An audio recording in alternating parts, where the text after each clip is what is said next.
much. And joining me now in studio, fresh off of winning re-election, Governor Kevin Stitt. Governor Stitt, good morning to you. Hey, good morning. Great to be with you. Good to have you here. And my first question is, how much sleep did you get last night? 3 or 4 hours. So we were celebrating last night. It was such a great night for our friends, my family. My parents were there, all my children, and it was just such a fun night with Oklahomans and celebrating a great victory. And just got to give the Lord all the credit. Overall reaction to the results last night across the board? Well, you know, I think with the amount of dark money and kind of chaos and lies that was spread. I mean, the billboards, and they were sending out letters and mailers saying that I was going to close down rural schools, and nothing could be farther from the truth. I'd put more money in education than any other governor before me, and so just so excited that the truth prevailed last night, and our margin of victory was more than it was 4 years ago. And so I was just, it's just an overwhelming sense that Oklahomans want to continue the momentum that we've created, having a businessman governor run the state, and we believe in traditional family values, and we believe in smaller government and lower taxes. And so the mandate that we got last night to continue that momentum is just really exciting. You look at the numbers across the board, a strong night for Republicans, basically a clean sweep across the board. What does that say about the strength of the Republican Party here in Oklahoma? Well, I think it just says we're more in tune with the values of Oklahomans, and we talk about it a lot. And regardless of where you live in the state, regardless of your heritage, we all really want the same things, and that's what we talk about as Republicans. We want the best education for our kids. We want regardless of where you live, we also want the best roads and bridges, the best access to health care and our local hospitals to be taken care of, and then we want the best economy. And you know, Republicans do that better than anyone because we believe in deregulation and letting the free market. We believe in competition and letting people create jobs. There's no such thing as equal outcomes, but we believe in equal opportunities for everyone. And I want that for the next generation of Oklahomans, and overwhelmingly Oklahomans agree with it on these policies. Hard-fought race between you and your opponent, Joy Hoffmeister. Have you spoken to her? What did she say to you?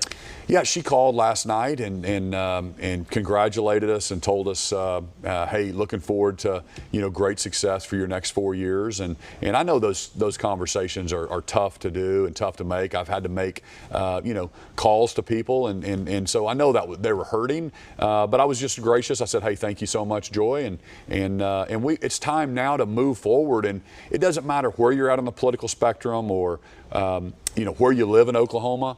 We really want the same things, and like I said before, we're going to focus on that. Let's make Oklahoma a top 10 state. Let Washington, D.C. play politics. Let's all come together. We're all Oklahomans. Let's move together as a team, as one Oklahoma. And you're talking about moving forward here. Let's talk about your top priorities. What are your top priorities here as you head into the second term? You know, I have a governor's scorecard that I track a bunch of different metrics, and I challenge everyone. When I was in the business world, I would say, hey, if this company can do it, we can do it. If they're doing it, why can't we do it? And now as governor, I challenge our team. If Florida's beating us in education, what are their policies? Let's do it here. If Texas has a better economy, what are their policies so we can do it here?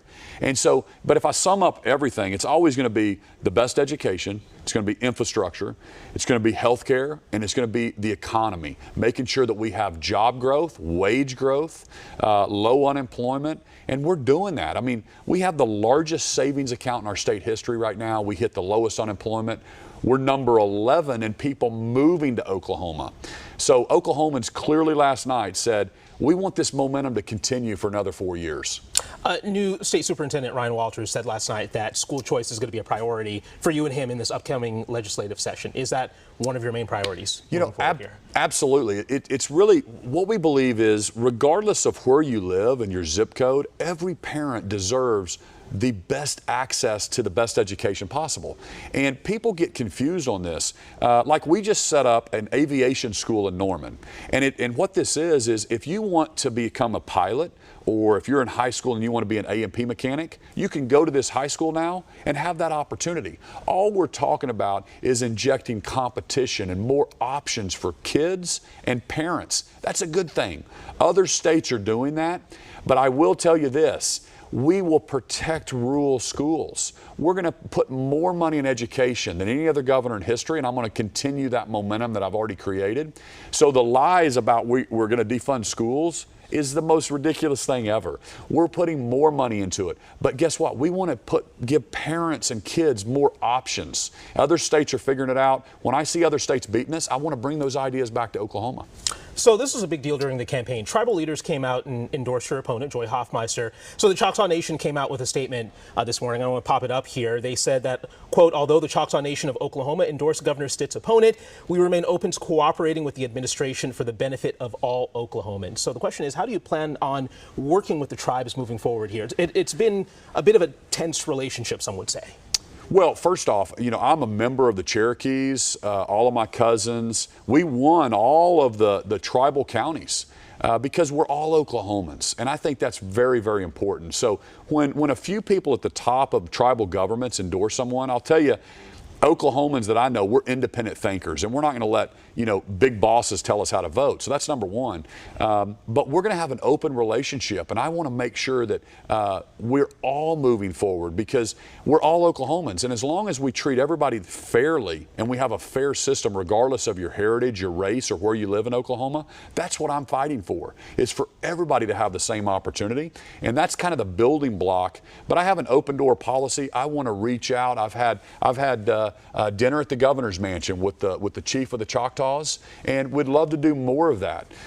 So again, the narrative that I don't like Indians or the narrative that I'm somehow not open door policy is simply not true. I've got an open door policy, but my job as governor is also to focus about moving all 4 million Oklahomans forward, not just one special interest group over another. So as we wrap up here, obviously, when it comes to these races, there's a winner, there's a loser. 42% didn't vote for you. What is your message for those 42% of Oklahomans that chose not to vote for you? Well, again, to those 42%, I want to be your governor. I want to move us forward together. I'm going to work every single day to make sure you have the right access to the best education possible, the best access to health care, the best economy for wage growth. We believe in getting government out of the way to let businesses go compete. And that's why they're moving here to Oklahoma, quite frankly, because they saw what's happening in other states where they have high tax policies and more regulations. And if I can create a system where Oklahoma is the most business-friendly state, that's going to help everybody. So I'm going to continue to work, keep the momentum going, and I just ask for their support now so we can move forward together as Oklahomans. All right, Governor Stitt, once again, congratulations. Thank you. Hopefully you can get some sleep after a long-fought campaign. Thank you so much.